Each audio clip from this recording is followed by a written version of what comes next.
I've never seen how he acts with other dogs, so we'll see what now. Okay, so what day is it today? Shit, Thursday. It's Thursday. I have Max in the car with me. It's gonna be a super bumpy ride. Sorry, the freeway's a little bumpy out here, guys. So I have Max in the car with me, and I have to say, I was very quick to judge Max's owner when I initially saw the post on NextDoor. So, give you guys a little bit of background. I was on the NextDoor app because I found a dog, and this is actually when I found Helen 2 months ago, and that's when I downloaded the app. I had a friend tell me, go on NextDoor and see if someone has posted that their dog is missing or lost.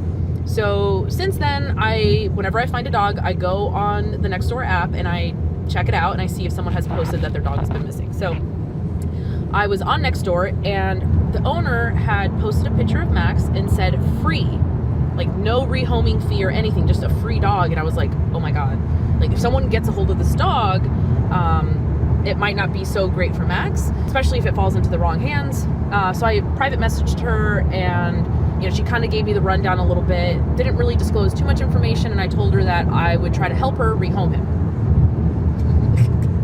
And then, long story short, I have a friend of mine who started a nonprofit called Cammies and Canines, and they help veterans by training veterans how to train dogs. And these are veterans who either are homeless, have PTSD, have some sort of addiction, and they help them kind of get back to a normal routine and a normal life and find purpose again. So then they take dogs out of shelters and train them to be service animals. So I reached out to my friend Nathan and I said, hey, do you guys have any openings right now? I have this dog who I think would be amazing for the program. And he got back to me immediately and said that they did have an opening and they would try to rehome him in the next 3 weeks. So he's gonna go through a really intense training program and they're gonna try to rehome him in the next 3 weeks. Hopefully he does find a home. If not, I need to find him a foster home within the next 3 weeks after he's done with this program. So anyways, we're driving down to San Diego. We're gonna be there in about an hour and a half. He's actually the guy who trained both of my puppies, Walter and Francis. So I'm excited for Max to get a second chance. And just to kind of give you a rundown of his previous owner that surrendered him to me, she is a special needs teacher at an elementary school, and she's also a nanny at night, so she has 2 jobs. She's currently 7 months pregnant and has moved back in with her mom so that her mom can help out once the baby's born. And she just has her hands full. Max doesn't get the attention or the exercise that he needs, and she can't handle him. He's not like really trained that well on a leash, so she can't walk him. He pulls a lot, and she just kind of made the responsible decision to find him a better home. I would have gone about it a little bit differently instead of putting free, because that just brings a lot of people that maybe can't afford to have an animal, like especially the size that Max is. He needs a lot of food and a lot of attention and a lot of room. So it may bring the wrong people in to look at Max, but she was kind of desperate. The place that she just moved into with her mom doesn't allow dogs, so she needed to get him out pretty quickly. So she was really, really sad about it, and I met with her a few days ago. She wanted to meet me to make sure that I was like a decent human being, and that Max was going to go to a good organization. She tried reaching out to a couple of rescues, and they wouldn't take Max because he was too big and they just didn't have room for him. So I was quick to judge her until I met her, and she's a really good person. She just has a lot on her plate, and I think she made the right decision for Max. So. Are you excited? Are you excited? Hi, big boy. So we finally got here. It was a little bit of a drive because people in LA cannot drive in the rain. But guys, this is the infamous Nathan I've been telling y'all about. Hey guys, how you doing? So we're here with, what's the dog's name again? Max. Max. So Max is going to be going through our 3-week training program. This is going to help make him more adoptable, because when a dog knows obedience, everybody wants that dog. So we're going to be teaching him the basics, but the main thing is the communication. So when I start working with a dog, I break it down in a step-by-step process that's easy for the dog, that's easy for the dogs to understand and easy for the new owners to implement. We use all 4 quadrants of operant conditioning. Operant conditioning is just a fancy word that means a dog who understands that their behavior has an effect on their environment. And when a dog understands that their behavior has an effect on their environment, they become much more confident than they were before, because they understand they're the ones that can make rewards happen for themselves. And if you do it correctly, what you end up finding is you have a dog that's working you to make rewards they don't see magically pop out. And that's an operant dog. And so that's what we're going to be doing. We're going to teach the basics: sit down, come, heel, go to your bed. And we're going to do it with reliability by implementing a technique called leash pressure. And this is how we get reliability with minimal conflict. So after this program, he's going to be a pretty awesome dog. So I think we should throw him in the backyard, let him hang out, relax. Sweet. We'll probably start training in 2 days, Okay. so he can get comfortable in his environment before we start making him learn. Awesome. And Nathan's going to be posting videos on Facebook. Yep. The Facebook page. Facebook Live. So I'll put the link below, or where you can find the Cammies and Canines Facebook page. And he's going to be posting videos on Max's progress and training. So I'm really excited to see this dog find a forever home, because the situation, Nathan, I don't know if I kind of gave you the rundown a little bit. His owner is 7 months pregnant. She's a school teacher, has a second job at night. The building that she just moved into, she moved back in with her mom to kind of help with the baby, and they don't allow dogs, and definitely don't allow, a dog that's 120 pounds. So it's a situation that she could control. Yeah, no, absolutely not. And she loves him. She wanted to meet me beforehand to make sure that I wasn't like some weirdo. Yeah.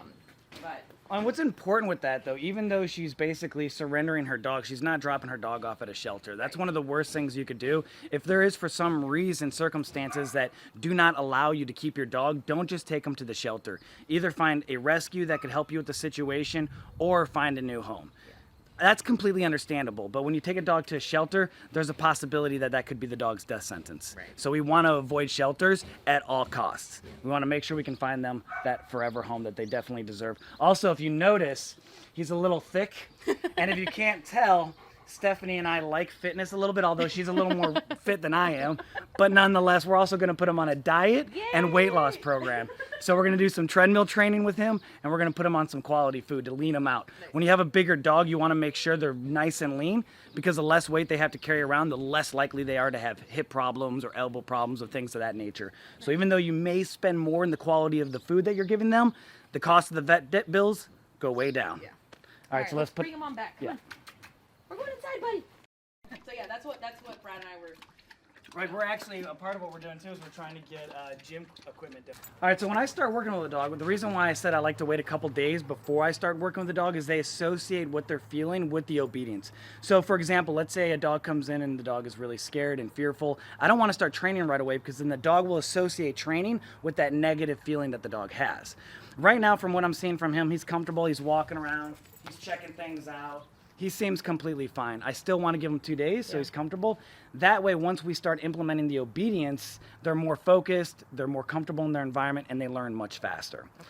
But yeah, I'm not seeing any bad signs from him. He's just smelling around, doing his thing. He's not aggressive. He's friendly. He's a big goofball, basically.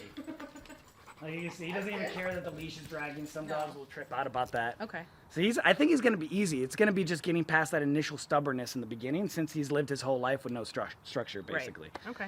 But I say by day 2, he'll be fine. Really? Okay. Yeah, it'll be easy. So guys, follow this journey. Hopefully we can get Max into a home as soon as possible, because if not, he's probably going to end up at my house. No, we'll definitely get him a home. And I will be husbandless, because Brad will fucking won't leave be me if I happy with bring that. home another You have animal. 4, right? 4. That's crazy. I know. No, you have 3, because... Make sure you guys follow us on Cammies and Canines Tribe group page. We also have Cammies and Canines page, but the Tribe is a group, so anyone can join, and that's where I'm going to be posting the videos. Stephanie is also going to be sharing it, so you'll be able to see it on her pages as well. But make sure you check out Cammies and Canines Tribe. The more people we have supporting us, the easier it is for us to accomplish our mission. Look for the dog in the boot. Oh, that is a cute little logo. It is kind of You cute, should huh? put the dog in the boot. That would be cool too, but this works. He's biting the laces. He's trying That to is help cute. out. He's like, I He's got like- you guys. But yeah, so we'll be posting the videos, and I'm going to be posting every single training session that I do with him.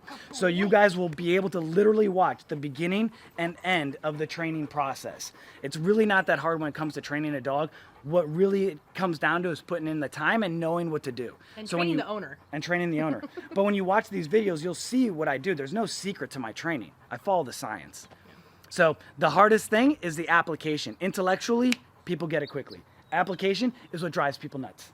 because it's the It was timing. hard. It was hard for me at first when like the timing with the yes and getting it down. But the dogs made it so easy because I would give them a command. They would like immediately after. So Nathan trained both of our puppies, Walter and Francis, and they got their commands so quick. I think Francis was a little bit slower than Walter. Francis was a little slower. But Walter, you give him a command and he's down. You tell him to sit, you tell him to stay, like he's not moving. Francis, on the other hand, is like a little more stubborn. He's a little dopey. He is kind of dopey. This is like a big version of Francis. He's a big dopey, yeah, exactly. But he'll still learn the commands quickly. Awesome. So I can't wait to see his little transformation mentally and physically. We'll try to get him in some more shape. I got a tool on me. Thanks, buddy. Yeah, he's nice.